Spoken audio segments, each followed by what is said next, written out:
So up to now it's been left and right rectangles. That was the first day. Second day was midpoint rectangles and trapezoids. All of those were estimates of areas. Today we're going to do exact areas.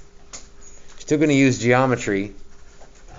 And so they're going to be very particular type problems that are geometric shapes that we recognize, basically.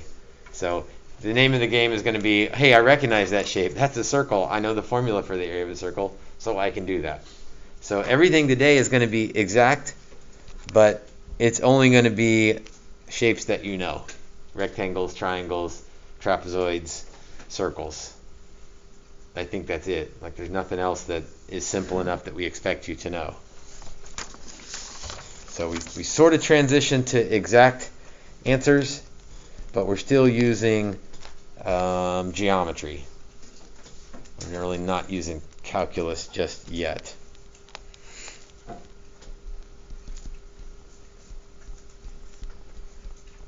Riemann sums and definite integrals.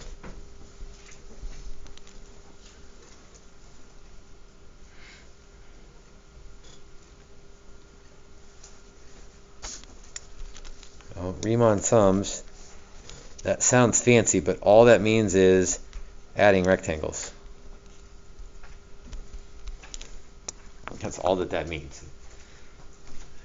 You wish you had been early enough in the math history of things to have something named after you that was literally just adding up rectangles. Like, all the easy stuff is taken. If you want something named after you now, you got to do more than add up rectangles.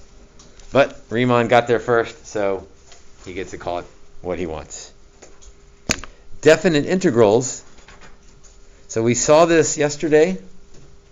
That little symbol, that's an integration symbol. And it's a definite integral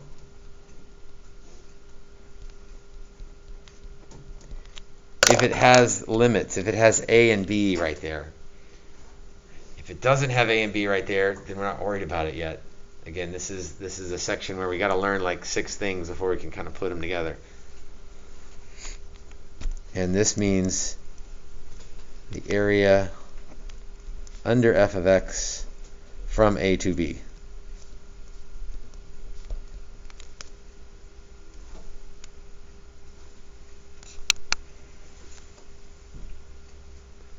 So Riemann's deal was, well, I don't know how to find this exactly unless we luck into a basic geometry shape, which is what we're going to do today.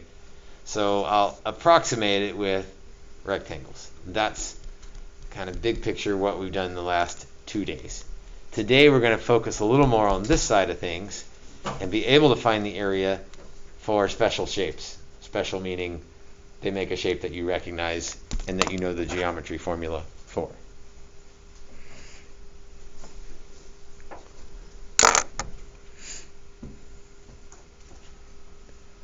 Let's do a little bit of calculus, and then we'll get into the back to the geometry. Let's get a little bit technical here with the Riemann sum.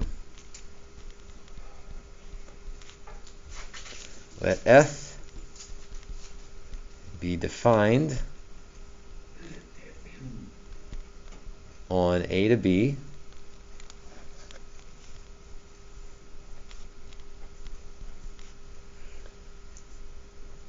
and let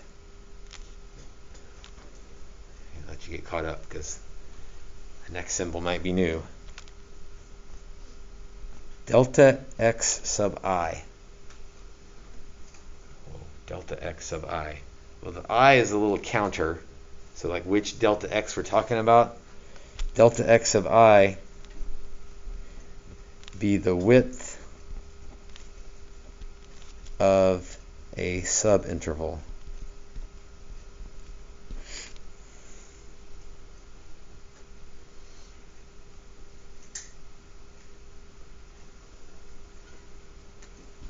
So I'm going to write in fancy talk what we've already been doing. So this may look crazy, but you've already done this. We're going to sum from I equals 1 to n. So n rectangles, we're going to add up the rectangles. And the rectangles are width times height. So delta xi is the width. Times the height. Every time we use the height, it was the function evaluated at something. And the something we'll just say is c sub I. So whichever x value we're at.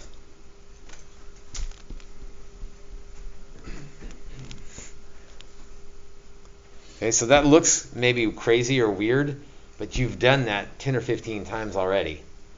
All that means is add up width times height. Add up the rectangles. So that's fancy talk, but you've already done it, so it's not that big a deal.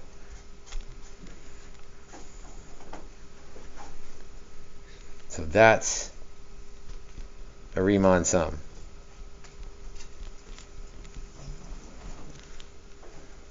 So if you saw that, you might panic, but hopefully you take the time to make sense of it and realize that we've already done that. We know how to do that.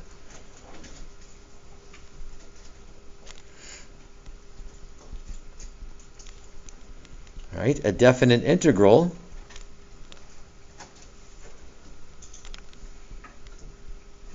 would be the exact area. So the Riemann sum is going to be our approximate area. That's the rectangles. We'd like to get it to where we have an exact area. So we're going to start with this same thing, I equals 1 to n delta xi times all the different heights.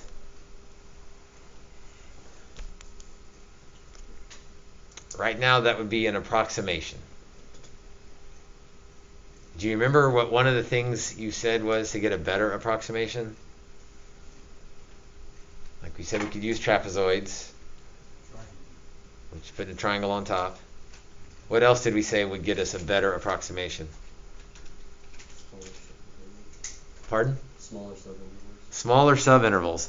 And to get smaller subintervals, what would we need to do to the number of rectangles? Yeah, increase it. And so you're like, oh no, we're going to have to do 20 rectangles or 40 rectangles. Not by hand, we're not. In fact, we're just going to shift over to calculus and say, you know what? If we really wanted to be accurate, we just have infinite rectangles. Then it'd be really correct. In fact, if it went to infinity, and then those subintervals would shrink down to almost nothing, their width, but that would equal the actual area.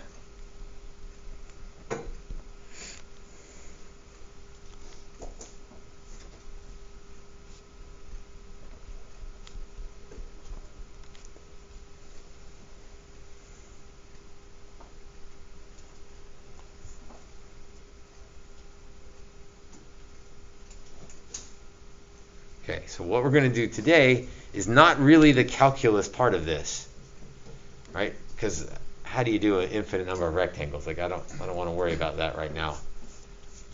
But maybe we could get some special shapes where we could calculate the exact area under the curve. So let's do that. Evaluate a definite integral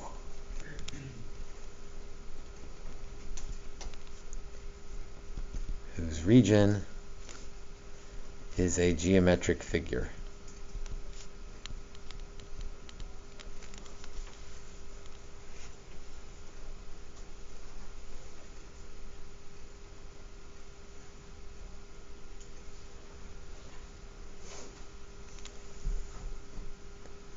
In fact, like the big picture here, the first 2 days, the concept was pretty straightforward, adding rectangles.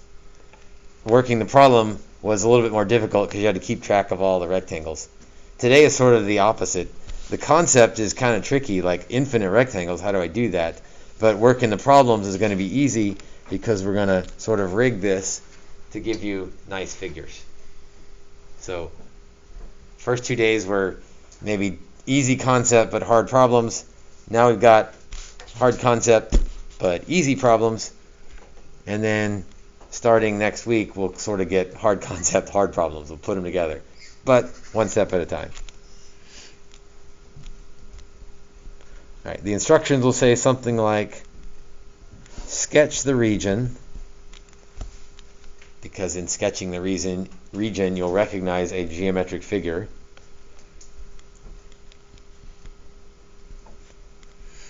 Then evaluate using geometry.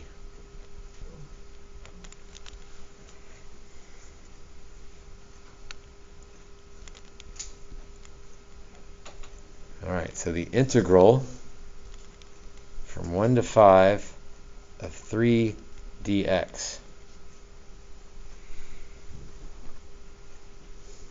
So that means the area under y equals 3. I don't know that you need to say this, but I'm going to say it and write it. Or I don't know that you need to write it. Oops. The area under y equals 3 from 1 to 5. That's what that means. All right, it looks complicated, but now let's graph y equals 3 from 1 to 5 and see if we can figure out what the area is. So let's see, y equals 3, that would just be a horizontal line.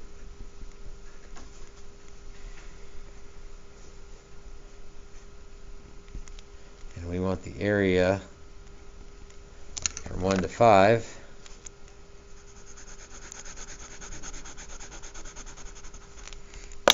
Now, again, the previous 2 days we have used rectangles to approximate that. But we don't need rectangles to approximate that. That's the rectangle, so let's just find the area. Length times width. So just be careful, the length is 4, and the height is 3. So my answer is 12. Like what we did all this complicated limits, calculus-y stuff, and we're finding the area of a rectangle today. Yes.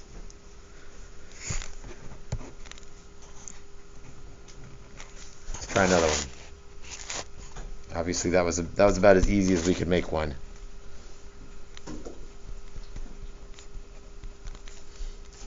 The area under x plus 2 from 0 to 3. Or the integral from 0 to 3 of x plus 2. So let's graph it, and we'll see what shape we end up with, and hopefully it's something we can handle with our vast geometry expertise. So let's see, y equals x plus 2. That's just a line with slope of 1 and y-intercept of 2.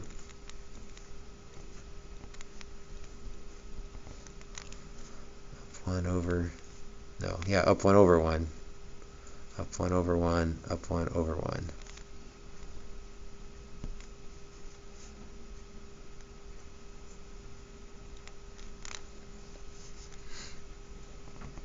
And we want the area from 0 to 3.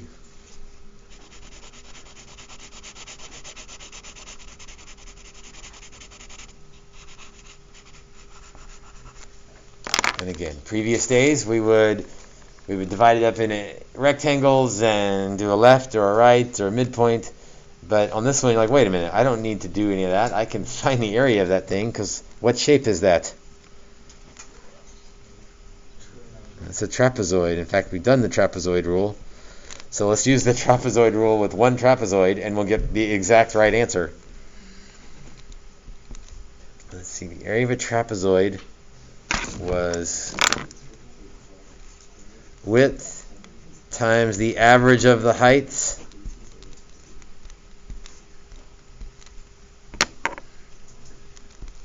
width times the average of the heights. Let's see, the width is 3.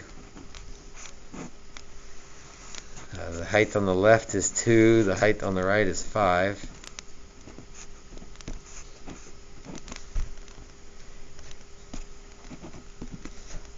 Oh, what the heck, let's embrace this safe stop thing and just call it a day right there.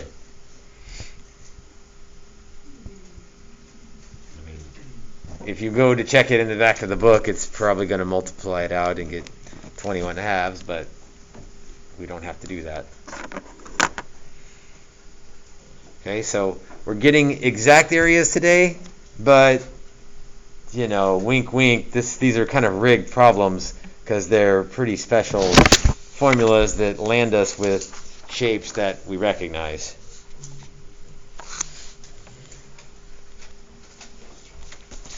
All right, let's do one more, and then we'll do a couple off the homework together because they're worded a little bit strange. All right, the integral from -2 to 2 of the square root of 4 minus x squared dx.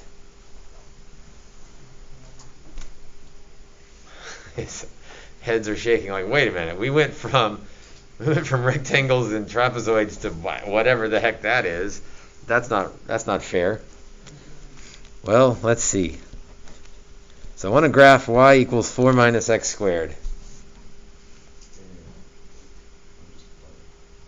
I don't really know what that is.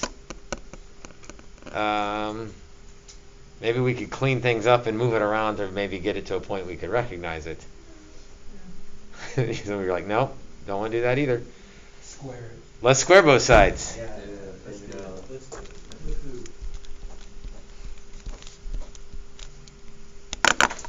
So y squared equals 4 minus x squared.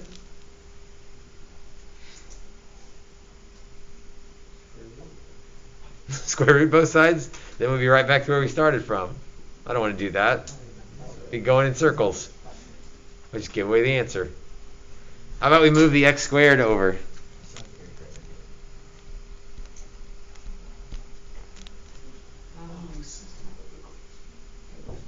And wait a minute. Hopefully we recognize that. Like, I know what that is. That's a circle. The center's at 0, 0, and the radius is 2. We know this because we took pre-cal. And we remember all of it. Maybe not that much.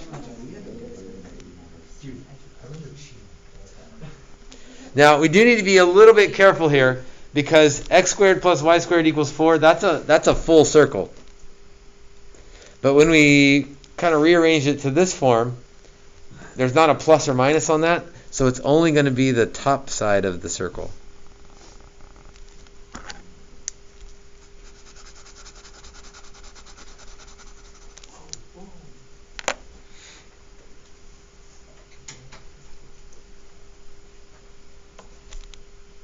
So area of half a circle would be pi r squared over 2.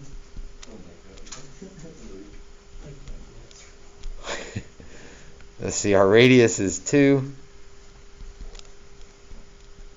And again, safe stop, you could leave it like that and you'd be fine. Pi times 2 squared over 2. Also known as 2 pi. Macy? How did you know that it was only half a circle? Good question. If I started here and started working backwards this way, so y squared equals 4 minus x squared, and then I want to square root both sides. When you put the square roots on, you're supposed to put a plus or minus on there, and this is why. If you put the plus or minus on there, then you have the top side and the bottom side. But our problem didn't have a plus or minus on it. It only had the plus side. So we didn't have that bottom piece. We only had the top piece because the minus sign wasn't there. You're welcome. If it wanted us to do the bottom, they would have the plus or minus there. Yes, except that if it had plus or minus, that's not a function anymore, because it is a circle and it doesn't pass the vertical line test. So they'd have to do something else beyond what we want to do right now. Plus or minus. Yeah.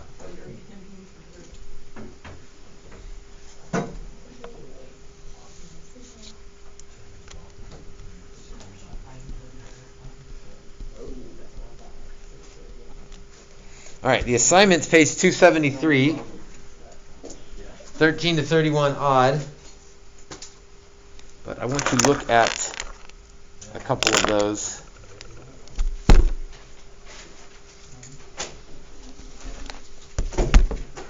because they're a little bit weird. I don't know how else to say it.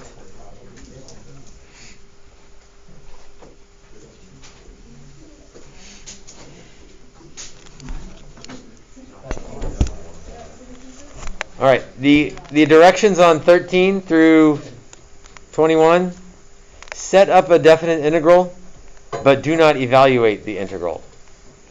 So set it up, but don't solve it. So let me show you what that looks like for number 19. F of x equals cosine of x. And they give you the picture from 0 to pi over 2. You wouldn't need the picture because you took pre-cal. You know what it looks like.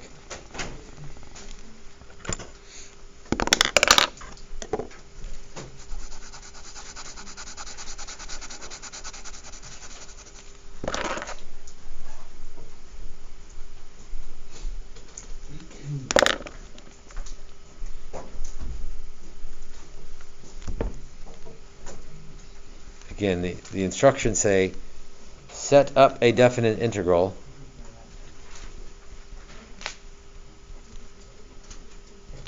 but do not evaluate.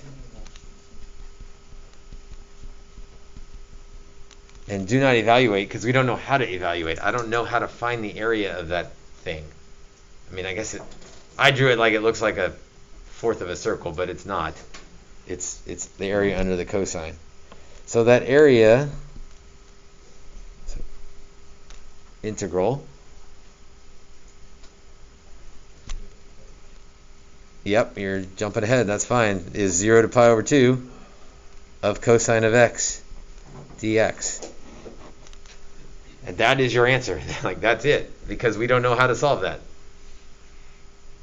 There was one in the first homework where you approximated that, I think, with rectangles, but we don't know how to find an exact answer for that at this point. So set up, but do not evaluate. So that's an easy problem. We're done with 19. So it's really just getting you used to this notation and being okay with it. Let's do one more together because this is a weird one as well. G of y equals y cubed.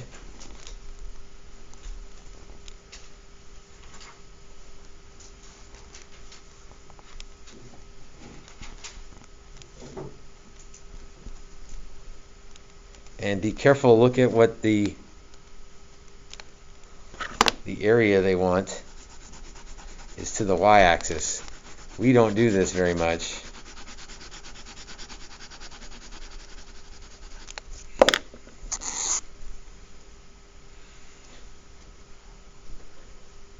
So normally we go down to the x-axis and everything is in terms of x. This one we're going to the y-axis. So we're going to put everything in terms of y. So instead of dx, we'll have dy, because, I mean, everything in our problem is in terms of y rather than in terms of x. So what do you think the limits are? From what to what? 0 to 2, because they have to be y things. Everything's got to be in terms of y here. And y cubed. So it's the area under the curve. Under means something a little different now. It really means from the curve to this case, the y-axis. And again, we don't know enough. We don't know how to solve that, so that's all it wants us to do. Nick? How do you know y cubed goes there? Oh, never mind. This is a good question. How do we know y cubed goes there? That's the function is what traces that out. That's what goes in the integral. So that's the cosine. It goes right there. That's y cubed. It goes there. So it's a good question. So today's assignment is really not that hard. Know your geometry shapes and write some equations, but don't actually solve them. Just write them out. So today is not, I don't think, a difficult day. 273, 13 to 31 odd. So a little bit of geometry, a little bit of this kind of thing.